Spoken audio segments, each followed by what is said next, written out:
Mesdames et messieurs, envie de vous savoir encore là, alors que cette autre édition de Tu dois comprendre commence avec cette même thématique. Il y a un temps pour tout. Sur cette terre, il y a un temps pour tout. Pourquoi? Parce que l'Éternel est souverain. Parce qu'il est omnipotent. Parce qu'il a un programme. Il a un calendrier. Et il a le pouvoir, la puissance d'imposer sa volonté. Pourquoi? Parce que nous sommes des hommes. Nous ne sommes que des hommes. Et nous sommes de passage. Dieu a une volonté. Il tient à ce que sa volonté s'accomplisse. Donc autant s'arrimer à son calendrier et œuvrer pour l'accomplissement de ses desseins. Nous avons parlé de David. Nous avons vu les épreuves par lesquelles il est passé. Nous n'avons pas encore fini, n'est-ce pas, d'étudier ces moments-là, parce que nous continuerons encore avec lui. Mais vous qui me regardez, vous qui écoutez cette émission, à quoi Dieu vous a appelé? Quelle est votre mission? Il y a un temps pour l'accomplissement de chaque mission. Et c'est l'Éternel qui définit le commencement et la fin. Il y a donc un temps pour tout. Ouvrez votre Bible si vous l'avez avec vous, ou alors prenez votre bloc-notes, notez ces passages bibliques que je vous conseille de méditer. Certainement, vous apprendrez encore beaucoup de choses de la part du Seigneur. Nous sommes dans 1 Samuel chapitre 22. Nous avons terminé l'émission. Nous avons terminé la dernière émission, n'est-ce pas, avec le verset 1, sa première partie. Revenons donc à ce verset 1 de 1 Samuel 22. David partit de là et se sauva dans la caverne d'Adulam. Ses frères et toute la maison de son père l'apprirent et ils descendirent avec lui.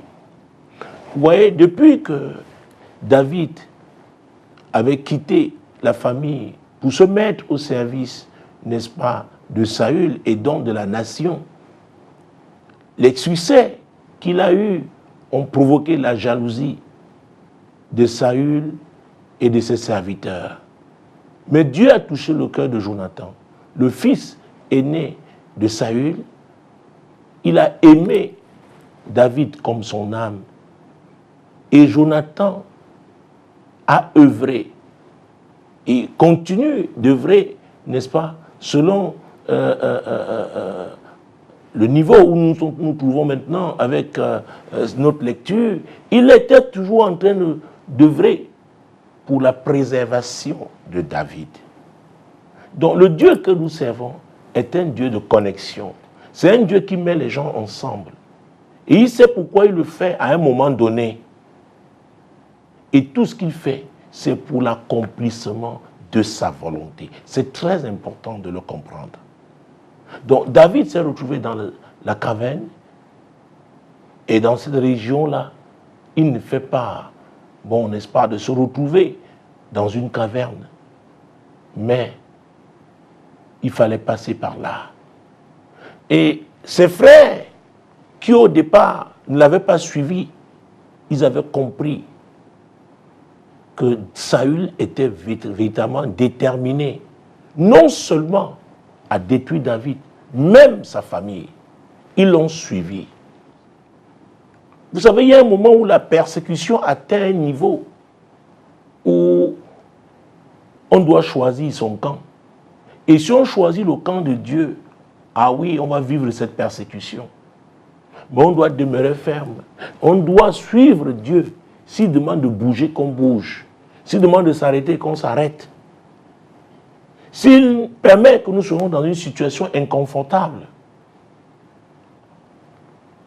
il faut la vivre avec joie, sachant qu'il y a un temps pour chaque chose.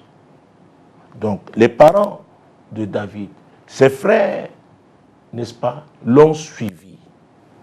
Continuons. Tous ceux qui se trouvaient dans la détresse qui avaient des créanciers ou qui étaient mécontents se rassemblaient auprès de lui et il devint leur chef. Ainsi se joignit à lui environ 400 hommes. Alors ça c'est très important. J'ai parlé des signes la dernière fois. Et c'est un signe très fort. David n'avait pas une fortune. David ne pouvait même pas nourrir ces hommes. Mais ces hommes ont adhéré à la vision de David. C'est très très important. Ne faites pas confiance aux gens qui vous suivent parce que vous les farottez. Parce qu'ils comptent sur vous. Des gens qui ont des calculs malsains.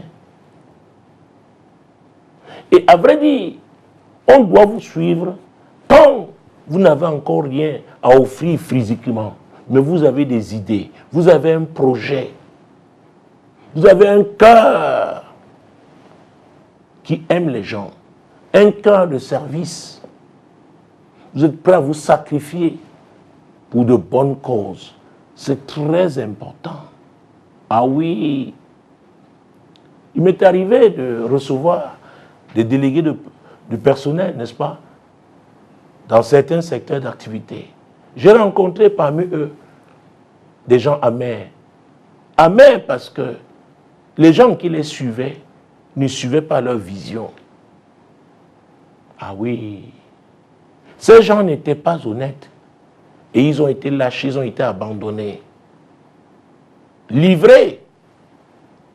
Mais ici, David, qui n'avait encore rien à offrir, ces hommes ont suivi ses idées, ont suivi la vision divine dont il était porteur. C'est très, très important.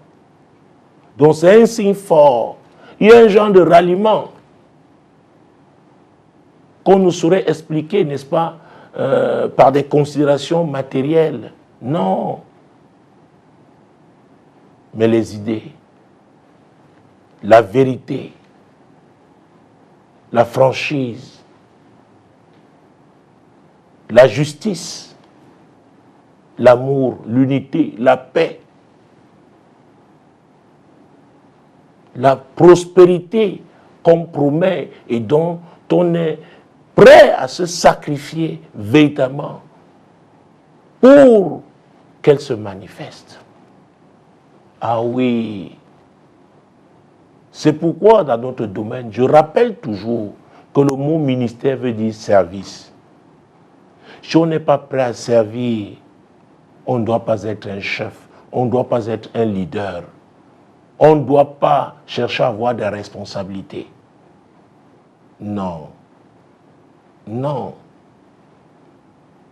Nous sommes toujours dans 1 Samuel chapitre 22. Nous avons lu les 2 premiers versets.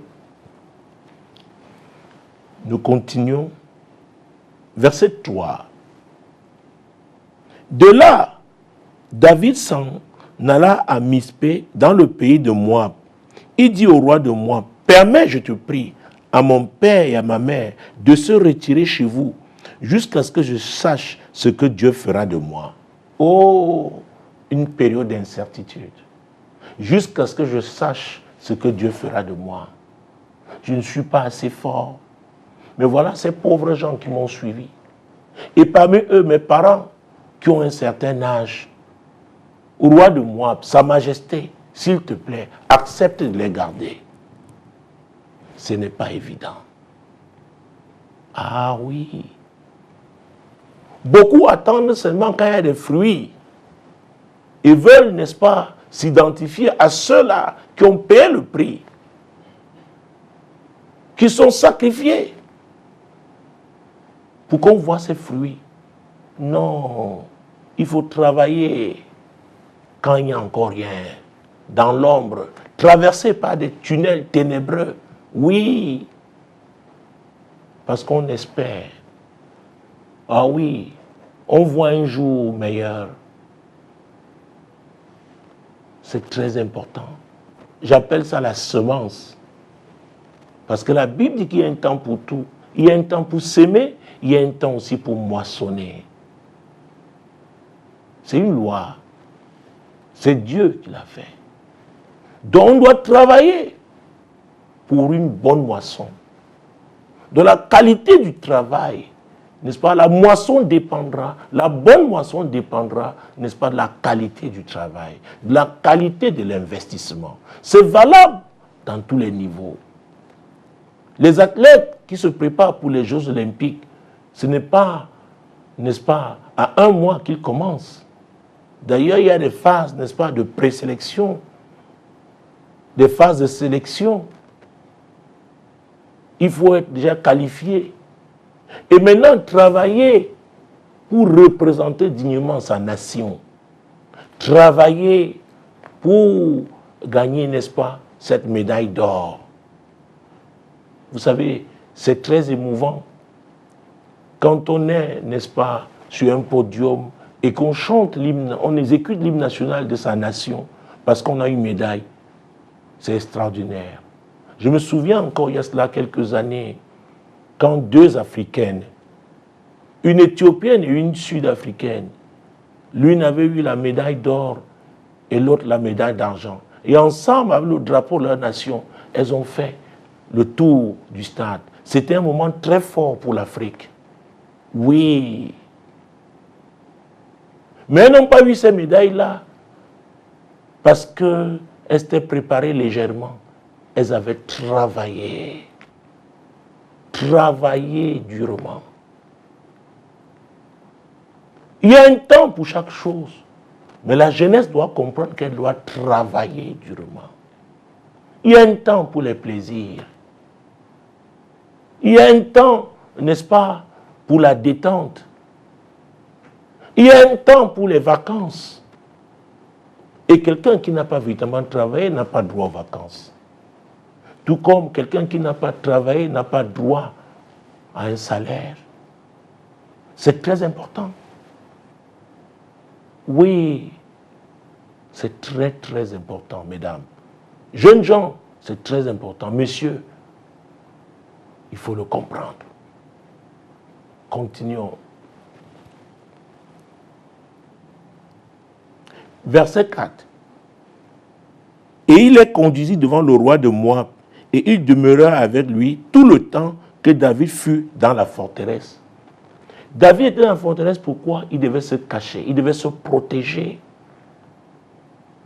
Oui, parce que Saül le suivait. Saül voulait le tuer. Saül voulait le détruire. Donc quand on vous attaque, ne croyez pas que c'est à cause de vous, personnellement, c'est à cause de la vision que vous portez. Ah oui. C'est l'avenir qu'on attaque. Ce n'est pas le passé. Ce n'est pas le présent. Quand on est un porteur de la vision divine, on doit faire attention. On ne se retrouve pas tout le temps dans les nightclubs, dans les cabarets. On ne se retrouve pas tout le temps dans les casinos. On ne se livre pas aux jeux de hasard. On réfléchit, on cogite, on se fortifie dans le Seigneur. Parce que c'est Dieu qui a dit qu'il y a un temps pour tout. Si vous devez réussir avec Dieu, vous devez apprendre à communier avec lui. C'est très important. Donc le roi de Moab a accepté. Et c'est encore là une grâce.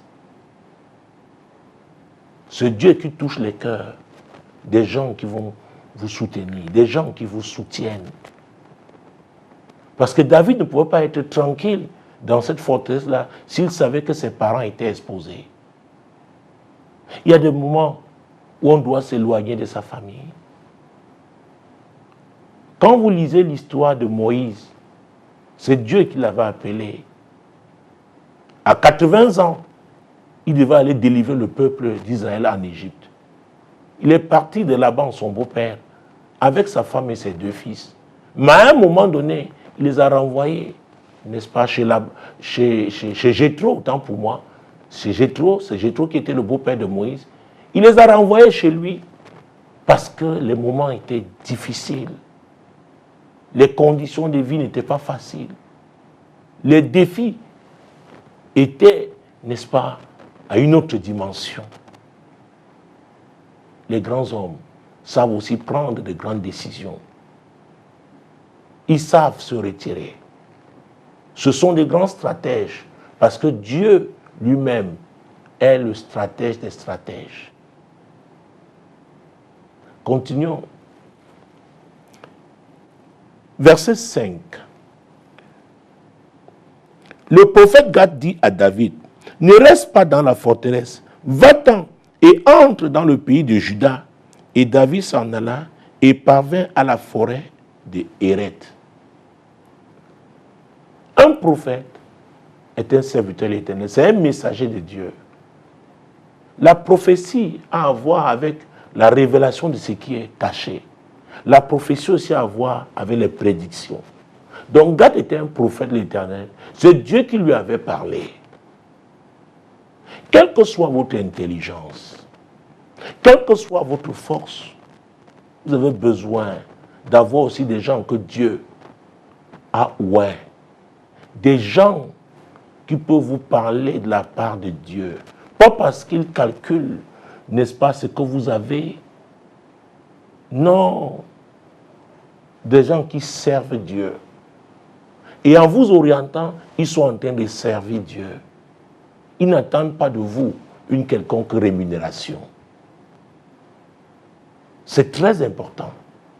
Je parlais du Dieu de connexion. Voilà un prophète de l'Éternel, touché par Dieu, pour donner la direction à David. Ne reste pas là. C'était bon pour toi aujourd'hui, peut-être pendant quelques jours d'être à la forteresse, mais ne reste pas là. Va. Il lui a donné le lieu, il lui a indiqué le lieu où il devait aller se cacher. Il y a des étapes avec Dieu. Oh mon Dieu, oh mon roi. Vous savez, exactement comme les serviteurs du diable, ils ont leurs féticheurs, ils ont leurs astrologues, ils ont aussi leurs prophètes. Ah oui. Quand vous lisez Ésaïe chapitre 47, verset 13, la Bible parle de ceux qui connaissent le ciel, qui annoncent d'après les nouvelles lunes. Il ne s'agit pas des serviteurs de Dieu. Il s'agit de ceux qui maîtrisent ces sciences occultes, n'est-ce pas? Et qui sont au service aussi du camp de leur maître. C'est-à-dire qui? Le diable. Donc ne croyez pas que vous pouvez réussir à accomplir les desseins de Dieu sans que vous ayez aussi avec vous les serviteurs de Dieu, les vrais serviteurs de Dieu. Je ne parle pas de ceux qui font dans le folklore, de ceux qui écrivent pour avoir des subventions, parce qu'ils prient. Ce n'est pas de ceux-là que je parle. Les vrais sont dans l'ombre. Ils sont cachés. Les vrais ne cherchent pas à se faire connaître, à se faire introduire ici ou là. Les vrais ne comptent que sur Dieu. Ils savent que Dieu est fidèle. Et parce qu'ils expérimentent cette fidélité, ils veulent aussi vous orienter sur le sentier de la fidélité. Oui, madame. Oui, messieurs. Nous continuons. Versets 6 à 8. Saül apprit que l'on avait des renseignements sur David et sur ses gens. Saül était assis sous le tamaris, à Gibéa, sur la hauteur. Il avait sa lance à la main et tous ses serviteurs se tenaient près de lui. Vous voyez ça? Saül avait toujours sa lance à la main parce que cette lance pouvait lui être utile à tout moment. Parce que David était dans son collimateur. David était sa cible. Et Saül était avec ses hommes. Les hommes prêts à sauter sur David. Ah oui.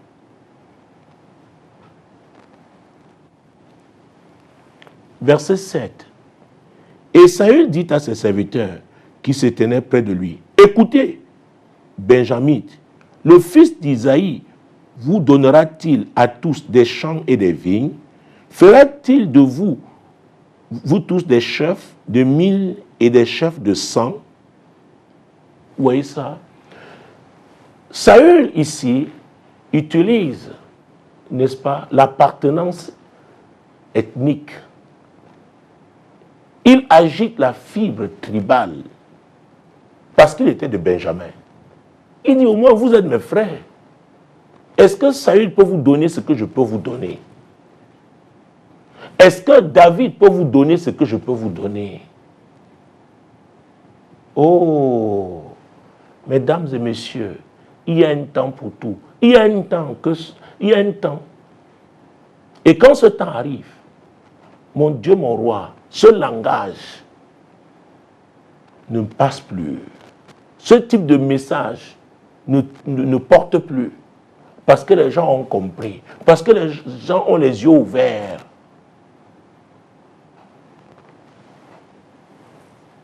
Vous savez,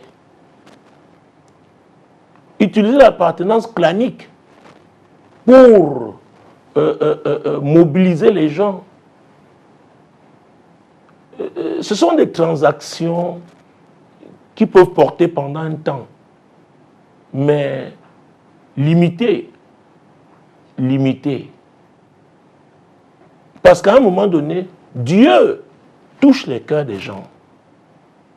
Dieu rend les gens insensibles à ce type de message. Oui, je parle du Dieu de justice, le créateur de toutes choses, l'Éternel. Pourquoi? Il y a un temps où il décide. Il dit là maintenant, je veux que ma volonté se fasse. Je veux que la justice, oui, soit appliquée. Et il touche les cœurs des gens qui commencent à être insensibles au discours de division, au message qui manipule les gens,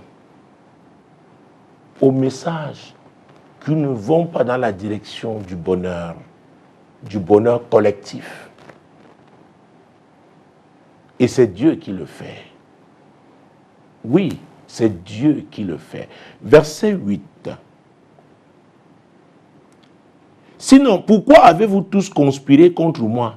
Et n'y a-t-il personne qui m'informe de l'alliance de mon fils avec le fils d'Isaïe? Pourquoi n'y a-t-il personne de vous qui souffre à mon sujet et qui m'avertisse que mon fils a soulevé mon serviteur contre moi, afin qu'il me dressât des embûches comme il le fait aujourd'hui? Oh, Dieu avait lâché Saül. Saül, n'est-ce pas, se plaignait désespérément parce que son propre fils avait saisi la vision divine. Mesdames et messieurs, œuvrez pour l'accomplissement du plan de Dieu et non pour l'accomplissement des desseins de certains clans, certains cercles obscurs. Non pour l'accomplissement, n'est-ce pas, des desseins égoïstes. Œuvrer pour l'accomplissement de la volonté éternelle. C'est très important. Parce que c'est l'Éternel seul qui rémunère. Il est le juste rémunérateur. Aucun homme ne peut vous donner, n'est-ce pas, quelque chose qui vous aidera, n'est-ce pas, dans l'éternité. Parce que tous les hommes sont mortels. Tous les hommes sont de passage, n'est-ce pas, sur cette terre. Et dans Hébreux 9, verset 27, il est dit, il est réservé aux hommes de mourir une seule fois, après quoi viendra le jugement. Nous serons tous jugés. Dieu vous demandera, qu'avez-vous fait sur cette terre? Qui avez-vous servi? Quelle vision avez-vous soutenue? Avez-vous œuvré pour la justice, pour l'amour, pour l'unité, pour la paix, pour la prospérité? Avez-vous servi vos semblables? Ou alors vous avez seulement accumulé des richesses pour vous seul et votre famille? Nous serons tous appelés en jugement. Oui. Et c'est pourquoi la même Bible déclare: la crainte de l'Éternel est le commencement de la sagesse.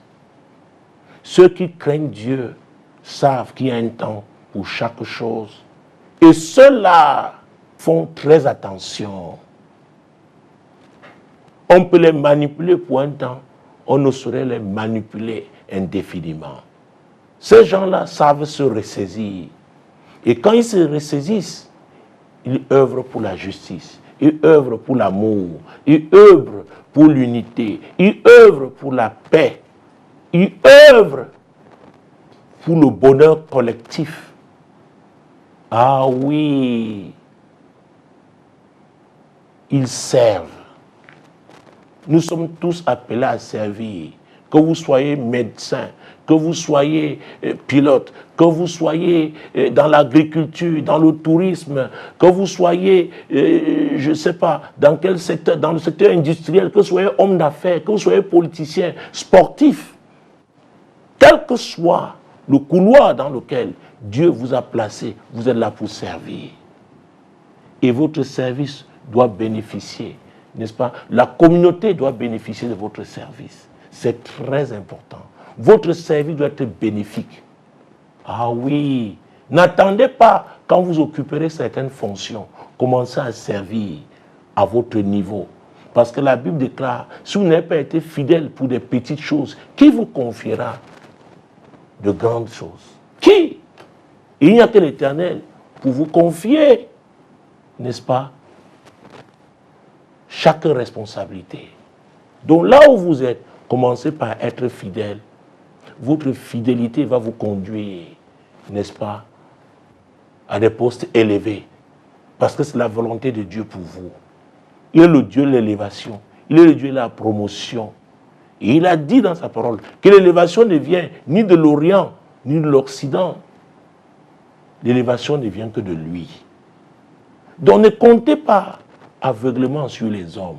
Apprenez à vous asseoir et méditer. Ce que vous faites, ce que vous avez toujours fait, est-ce que c'est pour la gloire de Dieu que vous avez travaillé? Est-ce que Dieu peut vous rémunérer par rapport aux actes que vous avez posés? Et je ne suis pas naïf, parce que dans le ministère, j'ai rencontré des gens qui m'ont dit qu'ils sont allés trop loin avec le diable pour faire marche arrière. Alors, cette émission ne les concerne pas. Ils ne changeront pas. Ils ont fait un choix. Mais cette émission concerne ceux-là qui peut-être se sont trompés, mais ils sont prêts à se réajuster. Ceux-là qui ont ouvert leur cœur à la parole de Dieu, qui disent au Seigneur, Seigneur, je me suis trompé, je croyais bien faire. Mais maintenant que tu m'as touché, maintenant que tu m'as éclairé, Seigneur, aide-moi, je veux changer. Je veux changer. Alors, c'est à cette catégorie-là que je m'adresse. Et si vous faites partie, n'est-ce pas, de ce groupe-là, je voudrais prier pour vous. Il n'est pas trop tard. Dieu est miséricordieux. Sa miséricorde, Dieu a toujours. Oui, je voudrais prier pour vous. Mais je voudrais vous donner quelques secondes pour que vous-même vous parliez à Dieu, à votre Créateur. Celui qui a permis que vous soyez sur cette terre pour un but. Quand vous faites une évaluation, quand vous faites le bilan, n'est-ce pas, de vos actions, de vos activités, de votre engagement, je ne sais à quoi et dans quel domaine, vous réalisez que vous avez travaillé, n'est-ce pas, pendant toutes ces années, n'est-ce pas, pour ce qui est futile, pour ce qui ne peut pas vous garantir la vie éternelle auprès du Seigneur. Alors, tournez-vous vers Dieu. Tournez-vous vers le Seigneur, humblement, pour lui demander pardon. Il est miséricordieux. Il va vous pardonner. Et à cause de sa grâce, qui est disponible, oui, il ouvre une nouvelle porte. Une porte qui vous permettra de le servir. Et vous servez Dieu en servant vos semblables, en contribuant au progrès. Vous-même devenu un agent de lumière, vous répandez la lumière divine. Parce que dans l'évangile de Jean, il est dit que Jésus est la véritable lumière qui est venue pour éclairer tout homme. Donc, devenant son ambassadeur, vous pouvez répandre sa lumière. dans votre famille, dans votre quartier, dans votre secteur d'activité. Oui, à quelque niveau que vous vous trouvez. Mesdames et messieurs, je voudrais prier pour vous. Seigneur, je te rends grâce pour cet homme, pour ces femmes.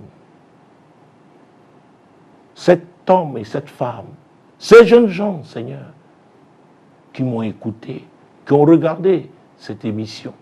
Oh Dieu, ils veulent te servir. Parce qu'ils t'ont demandé pardon, je déclare, considérant ta miséricorde, Seigneur, qu'ils ont reçu ton pardon. Et je prie, oh Dieu, aide-les à te servir.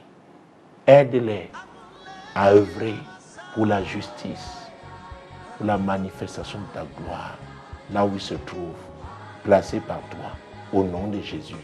Amen. Demeurez bénis. Shalom.